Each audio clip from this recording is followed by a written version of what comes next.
Okay. Maryland game plan. The game plan for the Maryland Terrapins is to stop Tugalavova. How you say it? Tagovailoa. Thank you. Who is 218 completions on 335 attempts, 2,486 yards with a 65.1 completion rating, 7.4, 21 touchdowns, 7 interceptions, been sacked 20 times, give up yards for loss, but you better figure out a way to stop him. He's a mobile quarterback, which we have a problem stopping mobile quarterbacks. And he is a quarterback that will throw darts. This is a heavy wide receiver screen game. They do well in the block game. They will get into some power sets. This will probably be, aside from Michigan, the toughest test that the Black Shirts have faced all season. All season. So what you do against this young man, to me, will solidify who the Black Shirts really are. Because this will be the first true test of a real offensive powerhouse, like a team that can put up points. Period. And you better come to play.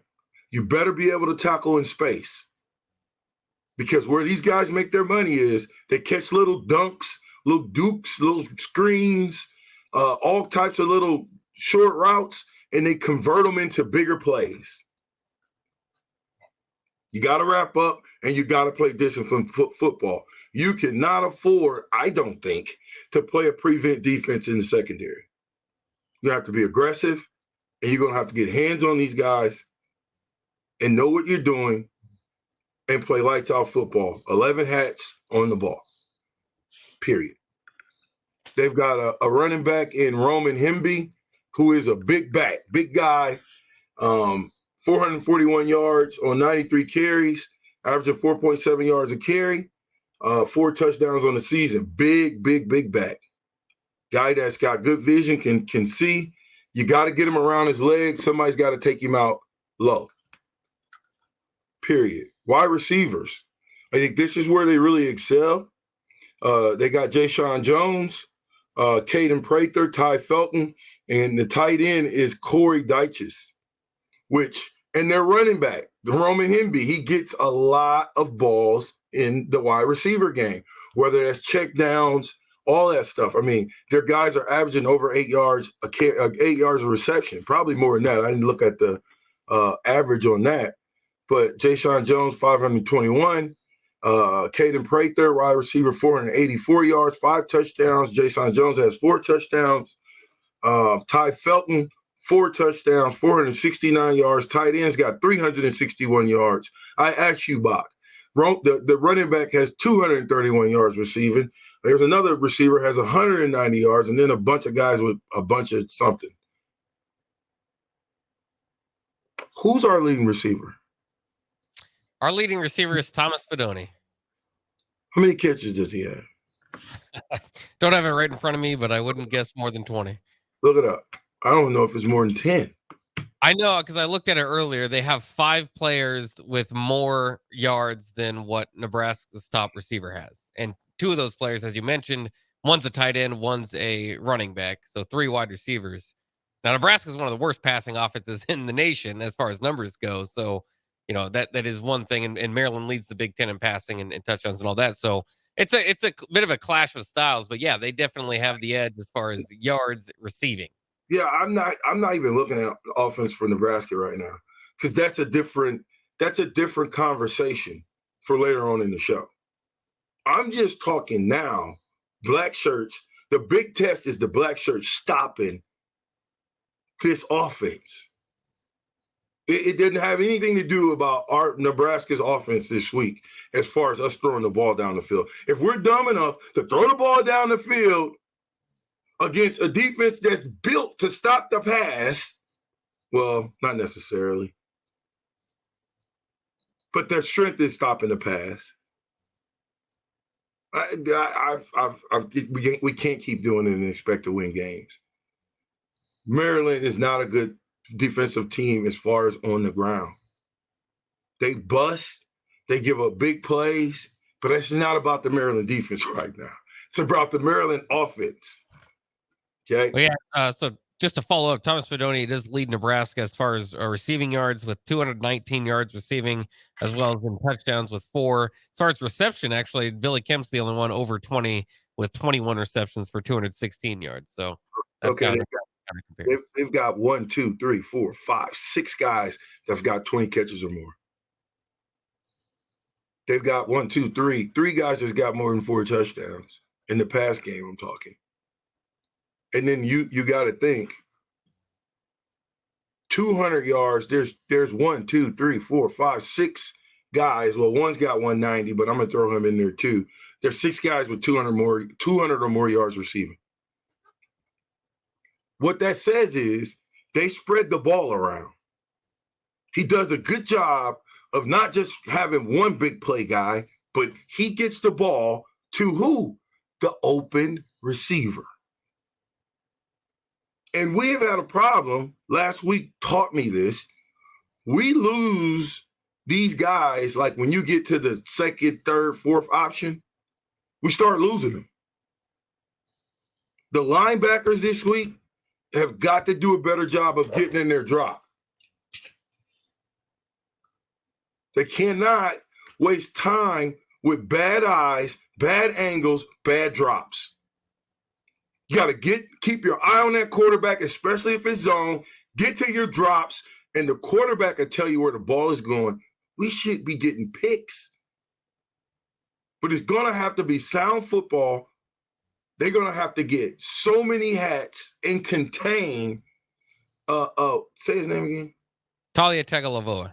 Yeah, Tagovailoa. What can we think? What? Say it again. Just say Baby Tua. That's how people refer to him. He's Tua. That's what I was looking for, his nickname.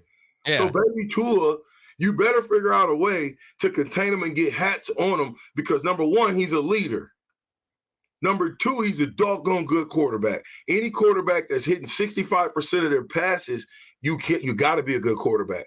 And this is a good Maryland football team. Guess what? They're coming off of 2 losses. 4. I'm talking the last 2 was who? Penn State, Northwestern. Okay. The 2 losses that they come off was a team that we beat and a team that did not dominate this football team until, again, the second half. I think Baby Tua had 3 turnovers, 3 horrible picks. Gave up a sack on 4th down.